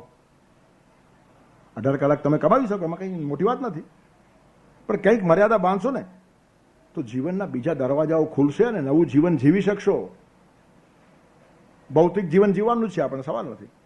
નૈતિક જીવન જીવવાનું છે, સાંસ્કૃતિક જીવન જીવવાનું છે, ધાર્મિક જીવન જીવવાનું છે, આધ્યાત્મિક જીવન જીવવાનું છે, અને એ બધું જ સમાજમાં રહીને જીવવાનું છે. એટલે સામાજિક જીવન પણ જીવવાનું છે, રાષ્ટ્રીય જીવન પણ જીવવાનું છે. તેથી ઇન્ટિગ્રેટેડ પર્સનાલિટી આખો માણસ ઊભો થવો જોઈએ. માણસ એટલે ખાલી પૈસા છાપવાનું મશીન નથી. 70 થી 80 વર્ષ ખાલી નોટ છાપવામાં જ ગયા તો પછી એ માણસમાં ને મશીનમાં ફરક શું? ગાદલા બિછાવવામાં રાત તો વહી ગઈ, ઊંઘવાનું રહી ગયું ને સવાર થઈ ગઈ. તેથી સંતોષને એક પોઝિટિવ વેલ્યુ છે. વધારે ટાઈમ આપીને વધારે કમાવી શકું એમ છું, પણ મને ખબર છે. ગઈકાલે જ એક ભાઈ જોડે ફોન ઉપર વાત ચાલતી હતી, મને એક બહુ મોટા માણસે એમ કીધું કે તમે હજી આવા ને આવા રહી ગયા. એનું કારણ છે તમને વાંકી આંગળીએ ઘી કાઢતા આવડતું નથી ને સીધી આંગળીએ ઘી આવતું નથી. ત્યારે મેં એને કીધું, ભલે મોટા માણસે કીધું પણ તું માનતો નહીં. એનું કારણ વાંકી આંગળીએ ઘી કાઢનારો માણસ કોઈ દિવસ સુખી હોતો નથી. તું એક વાત ધ્યાન રાખજે, ઘી આપણે ખાલી રોટલી ઉપર લગાડવાનું હોય છે, એમાં નાવાનું નથી હોતું. મોટા મોટા માણસો આવી સલાહ આપે, તમને વાંકી આંગળીએ ઘી કાઢતા નથી આવડતું ને એટલે હજી આવા ને આવા રહી ગયા છો. અરે પણ મને ઘી જોઈએ કેટલું? સીધી આંગળી આવશે એટલું બી ચાલશે. એનું કારણ રોટલી ઉપર લગાડવું છે, હોજ બનાવીને ક્યાં મારે નાવું છે. પણ ગાઈડન્સ આપનારા માણસોને પણ અક્કલ હોતી નથી. આવું ગાઈડન્સ આપે, ઘી તો વાંકી આંગળીએ જ નીકળે અને પછી જેલમાં પણ જવાય. વાંકી આંગળીએ ઘી કાઢનારા માણસો ક્યારે ફસાય ખબર નહીં પડે. ત્યારે મેં કીધું ગમે એટલો મોટો માણસ હશે પણ એની વાત તું નહીં માનતો અને તારી આંગળી સીધી જ રાખજે. સીધી આંગળી પરમાત્મા પાસે લઈ જશે, વાંકી આંગળી નહીં લઈ જાય. ત્યારે સરળતાથી માણસ જગતમાં જીવી શકશે, એના ઉપરનો વિશ્વાસ જાય છે. સંતોષ જે રાખવાનો છે તે આટલા માટે રાખવાનો છે કે મારો બધો જ સમય મારે આમાં વેડફી નાખવો નથી. અબજપતિ માણસ પણ ઘઉંની રોટલી જ ખાય છે, સોનાની રોટલી કોઈ ખાતું નથી. તો જીવનના બીજા પાસાઓ મારે જીવવા છે, એના તરફ જો લક્ષ્ય નહીં હોય તો માણસ નહીં પરિવારનો, નહીં સમાજનો, નહીં કશાનો. પૈસામાં એટલો બધો ટાઈમ જાય, પત્ની માટે ટાઈમ નથી, છોકરા માટે ટાઈમ નથી. અડધો કલાક પોતાના છોકરાઓ જોડે રમનારા મા બાપ કેટલા છે આજકાલમાં? નો ટાઈમ. જવાબદારી છે. ઈશ્વરે આપેલા બાળકો છે, પુષ્પો છે, ઉછેરીને ખીલવીને આ વિશ્વ બાગની અંદર મૂકવાના છે. એના કરતાં બીજી સેવા કે મોટી પૂજા નથી. એક સ્ત્રી નોકરી કરે અને 5-10 હજાર રૂપિયા ઘરમાં લઈ આવે અને એક સ્ત્રી ઘરમાં રહીને 2-4 બાળકો સમાજને અને રાષ્ટ્રને સારા આપે તો એ સ્ત્રી મોટી નથી? નોકરી ન કરે એમ નહીં, એક લાચારી છે. કાર આવો ખરાબ આવ્યો છે કે 2 છેડા પૂરા કરવા માટે માણસે બધું કરવું પડે છે. પણ જો ન કરવાની જરૂર હોય તો નહીં જ કરવી જોઈએ. આવી રીતે સમજણ હોવી જોઈએ. શ્રીમંત બૈરાઓ પણ નોકરી કરે છે, જેનો ધણી ખૂબ કમાય છે. એનું કારણ ટાંટીઓ ઘરમાં ટકતો જ નથી, કામ જ કરવું નથી ને. ત્યારે 4 સંસ્કારી પુષ્પ સમાજને આપીશ તો એ 1 લાખ, 2 લાખ, 5 લાખ કુટુંબને કમાવી આપવા કરતાં પણ મોટી વાત છે. એ સ્ત્રીઓને સમજાવવાના દાડા આવ્યા છે. એ તો ઘર ખલાસ થઈ જશે. ન ગ્રહમ ગ્રહમિત્યાવું ગ્રહિણી ગ્રહ મુચ્યતે. છોકરાઓ બધા હવા ઉપર છોડેલા છે. નથી છોકરાઓ પાસે બેસવા બાપને ટાઈમ કે નથી માને ટાઈમ. અને એ જ તો પ્રશ્ન છે પરદેશમાં. પરદેશના લોકો દુઃખી આટલા માટે છે, ત્યાંના છોકરાઓ કહે જ છે કે અમને માં છે જ નહીં, 2 બાપ છે. 2 બાપે ગાર કહેવાય. એનું કારણ માં પણ બાપનું જ કામ કરે છે. બાપ પણ કમાવા જાય અને માં પણ કમાવા જાય. અમે એ લોકો આવી રીતના ફરતા હોઈએ છીએ. ત્યારે પરવશ થઈને, હેલ્પલેસ થઈને કંઈ માણસને કરવું પડે એ વાત જુદી, અને કરીએ તો જ ડાયા એમ સમજવું, એમાં ફરક છે. કોઈ બેન નોકરી નહીં કરતા, લોકો પૂછે શું કરો છો તો શરમ થાય કહેતી વખતે. હું તો ઘરમાં જ બેસું છું. ઘરમાં બેસું એટલે ઘરમાં બેસીને આખું વિશ્વ હલાવી શકાય. ઘરમાં બેસું છું એટલે જીજા માતાએ શિવાજીને જન્મ આપ્યો હતો, મુગલ સલ્તનતને ધ્રુજાવી નાખી એ માણસે. આબમાં ઉગેલ ચાંદલોને જીજીબાઈને આવ્યા બાળ, બાળુનાને માત હિંચોડે, ધાણાના ડુંગરા ડોલે. આ સંસ્કારનું સિંચન કરવું છે કે નાનું કામ છે? ખાલી તમે 1000-2000 રૂપિયા પગાર લઈ આવે મોટું કામ થઈ ગયું? હવે સ્થિતિ એવી રીતની ભયંકર આવી છે એટલે બધું કરવું જ પડે છે. એના વિરુદ્ધમાં હું નથી, પણ એ ગૌરવ લેવા જેવી વાત તો નથી જ. તેથી સંસ્કાર સર્જનનું કામ એ બહુ મોટું કામ છે. અને એટલે જ આ શિશુ સંસ્કાર કેન્દ્ર ખુલ્યું થોડું મને ગમે છે. બહુ મોટું કામ છે આ. પ્રત્યેક માણસે એમાં સક્રિય થવું જોઈએ, કારણ કે બાળકો પાસે સારી વાતો જશે જ નહીં તો આવશે ક્યાંથી? ઓછા નામે સારી વાતો એના કાન પર તો જવી જ જોઈએ. અને એ જ કામ ઘર ઘરની અંદર માતાઓ કરતી હતી. તેથી માતૃદેવો ભવ પહેલું અને પિતૃદેવો ભવ પછી. બાપા કરતાં પણ બાને મોટી ગણી છે જ. બાપા 1/4 થઈ જાય, પા એટલે 4 થાય ને. બાનો પા ભાગ બાપા. હવે તો પાપા જ કહે છે, પાનો પા થઈ ગયો. હવે બાપા એ નથી કહેતા, પાના પાછા પા, પાપા. તેથી પુરુષ તો બિચારો લાગ્યો જ છે આમાં. સ્ત્રી ઓછા નામે ઘર સંભાળશે ને તો કંઈક સંસ્કારો, સંસ્કૃતિ, ધર્મ ટકશે, અને તો પછી મનુષ્યાણામ સહસ્રેસુ વાળા કોઈક નીકળશે. મનુષ્યાણામ સહસ્રેસુ કશ્ચિદ યદિ સિદ્ધયે. તેથી વિધાયક માઇન્ડ, ઉપલબ્ધ વસ્તુની મને કિંમત છે, આ મનને સમજાવો. રાત દિવસ અનુપલબ્ધ તરફ દોડતા ન રહો. આજની રોટલી આનંદથી ખાતા આવડવી જોઈએ, કાલની બહુ ફિકર નહીં કરો. કાલની રોટલી કાલે મળશે. કાલની રોટલીનો આજે વિચાર કરવામાં આજની રોટલીનો આનંદ જાય છે. ત્યારે રોટલી ઉપલબ્ધ છે એનો આનંદ જે માણસ લેશે, ઝૂંપડી ઉપલબ્ધ છે એનો માણસ જે આનંદ લેશે, નિસર્ગ ઉપલબ્ધ છે એનો આનંદ જે લેશે, તે જ માણસ કોઈક દિવસ ઉપલબ્ધ ભગવાનનો પણ આનંદ લઈ શકશે. કારણ કે ભગવાન સૌથી વધારે ઉપલબ્ધ છે. અને આપણા મનને કુટેવ છે, ઉપલબ્ધ વસ્તુમાં મન રમતું જ નથી. હાર્મોનિયમ જ્યાં સુધી ઘરમાં ન હોય તો હાર્મોનિયમ લાવો, હાર્મોનિયમ લાવો, હાર્મોનિયમ લાવો લઈ આવે, અને પછી 2-4 મહિના એવું વગાડે, કરનારનું ને આજુબાજુવાળા બધાનું લોહી પી જાય. પણ 6 મહિના જવા દો, પછી પેટી અભેરે ઉપર પડી હોય. 2-4 વર્ષે એકાદ વખત કાઢે, 4 મિત્રો આવ્યા હોય તો આપણા ઘરે પણ પેટી છે, ઉભારો કાઢું. કારણ કે એ ઉપલબ્ધ થઈ, ઘરમાં આવી, પછી કિંમત ગઈ, ત્યાં સુધી એમ લાગે નહીં, વગાડીએ વગાડીએ વગાડીએ. દરેક વસ્તુનું આવું છે.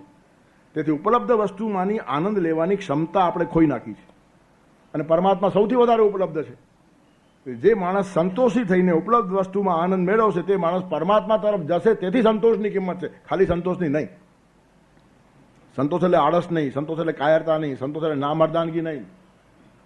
બધું મેળવી શકું છું, પણ ભગવાન બી મેળવવા જેવો છે, અને એના માટે થોડો ટાઈમ મારે છોડવો જોઈએ. તેથી અમુક મેં જીવનની સ્ટાઇલ નક્કી કરી છે. અને જૂના કાળના લોકો આવું કરતા હતા. રિટાયર્ડ લાઈફનો અર્થ આ જ છે. આ તો રિટાયર થયા પછી રીટ્રાય કરે. પછી ઘણા માણસો અમે જોયા છે, તે વખતે સસ્તાઈ હતી. 50,000 રૂપિયા જો આપણને મળી ગયા બસ, પછી કંઈ નહીં, કમાવાની ફિકર નહીં. 1 લાખ રૂપિયા મળી ગયા બસ, અને 1 લાખ મળી ગયા પછી એ માણસ બીજા કામે લાગી ગયો, પછી પૈસા તરફ જોયે જ નહીં. આવા માણસો મેં મારા લાઈફમાં જોયેલા છે.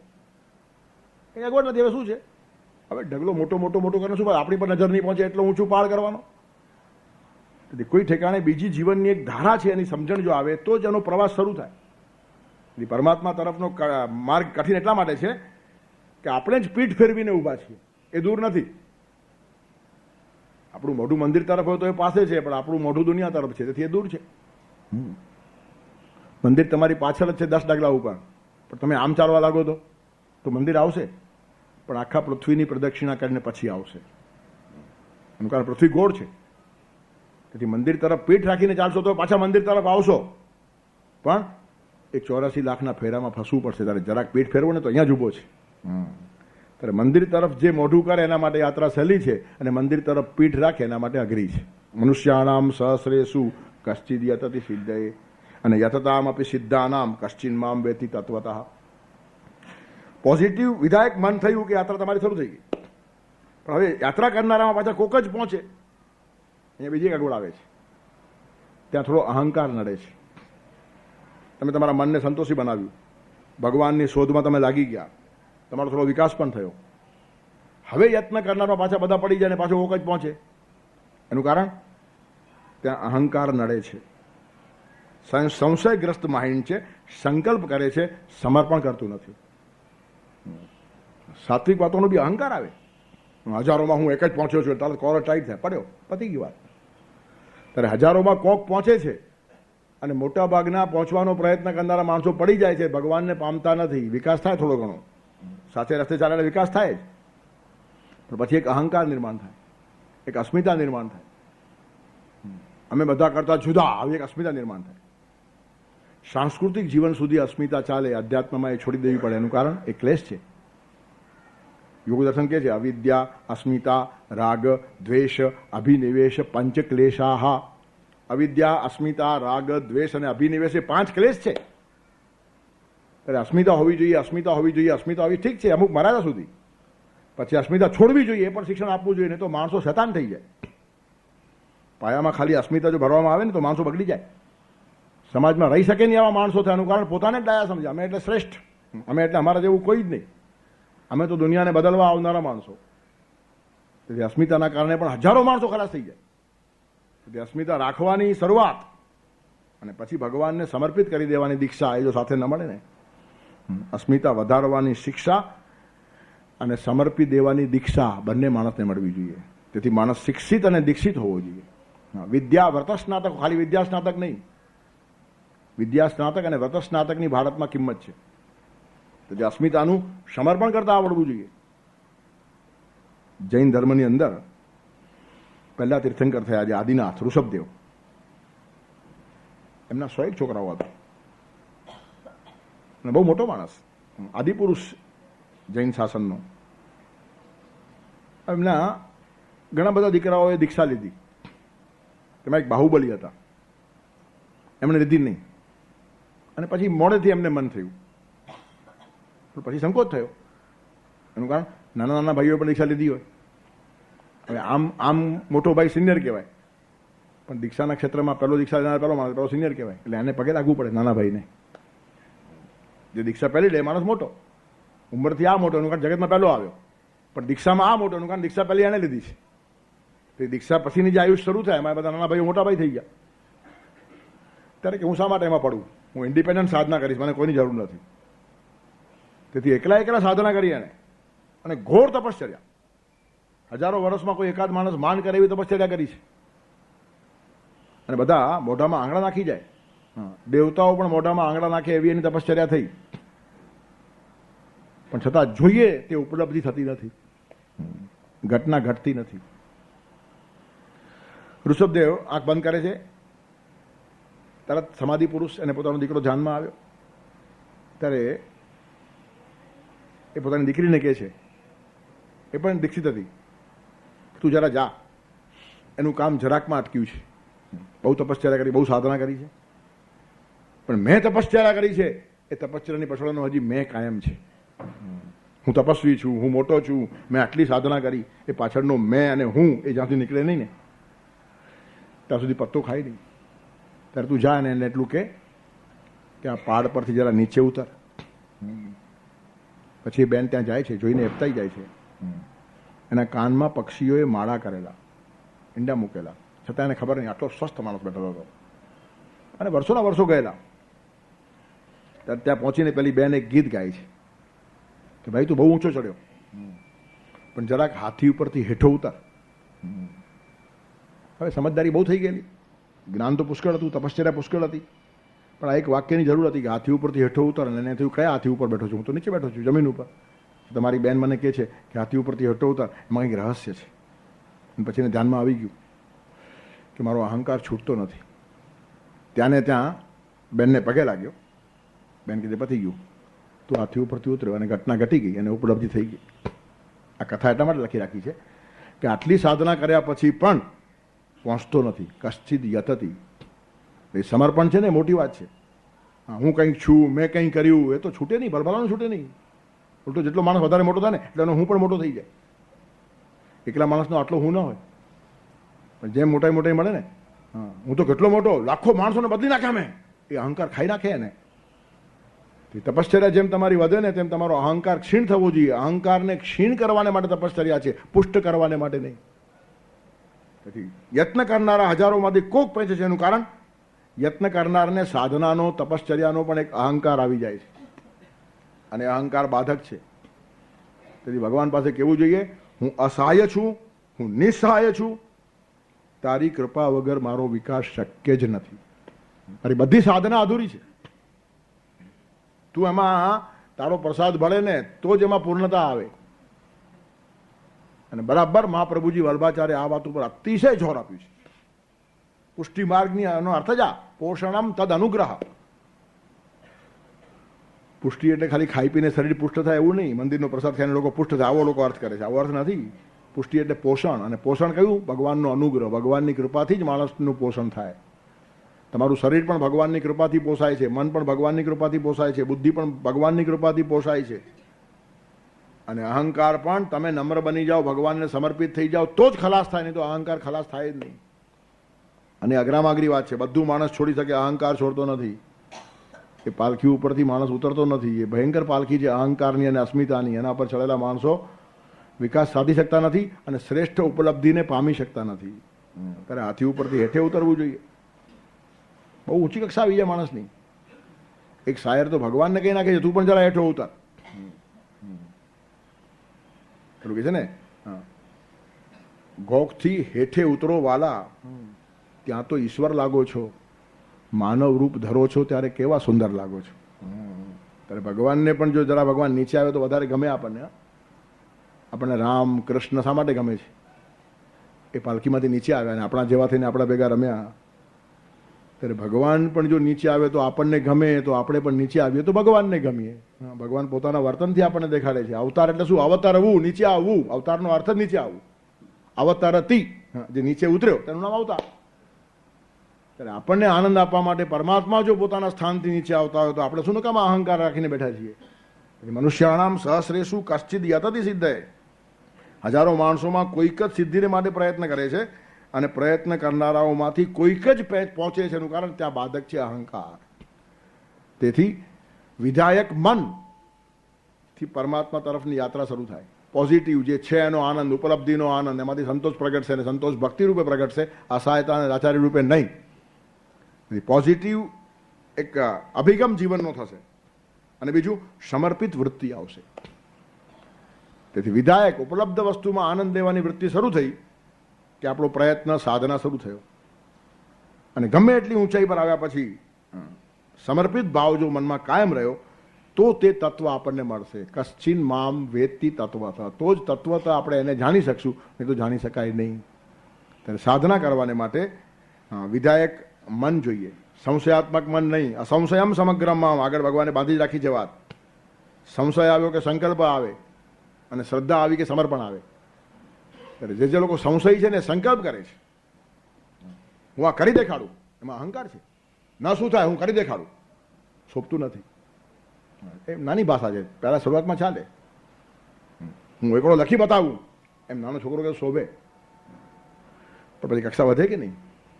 BA માં MA ગયા પછી હું એકલું લખી દેખાડું એમ કે તો હાસ્યાસ્પદ લાગે. તેથી સંકલ્પ શરૂઆતમાં ચાલે, પણ છેલ્લે આગળ ગયા પછી સંકલ્પ પણ નહીં, ભગવાન સંકલ્પ કરે. સંકલ્પની જરૂર નથી. સંકલ્પ પણ આપણને ડિસ્ટર્બ કરે. સમર્પિત જીવનની ધારા એ શ્રેષ્ઠ ધારા છે. તેથી વિધાયક માઇન્ડ અને સમર્પણ વૃત્તિ એ બે જો આવે તો માણસ પહોંચે. હવે ભગવાન જરા જુદી રીતે પોતાનો પરિચય આપવાનો પ્રયત્ન કરે છે. હવે આટલી બધી અઘરી વાતો થઈ જાય છે તો પોતાની અપરા અને પરા પ્રકૃતિનું વર્ણન ભગવાન શરૂ કરે છે. તેના એક શ્લોકનું પારણ કરી રાખશું આવતા રવિવારને માટે. વસુદેવ સુતં દેવં કંસચાણૂરમર્દનમ દેવકી પરમાનંદમ કૃષ્ણં વંદે જગદ્ગુરુમ. ગુરુર્બ્રહ્મા ગુરુર્વિષ્ણુ ગુરુર્દેવો મહેશ્વર ગુરુ સાક્ષાત પરબ્રહ્મ તસ્મૈ શ્રી ગુરવે નમઃ.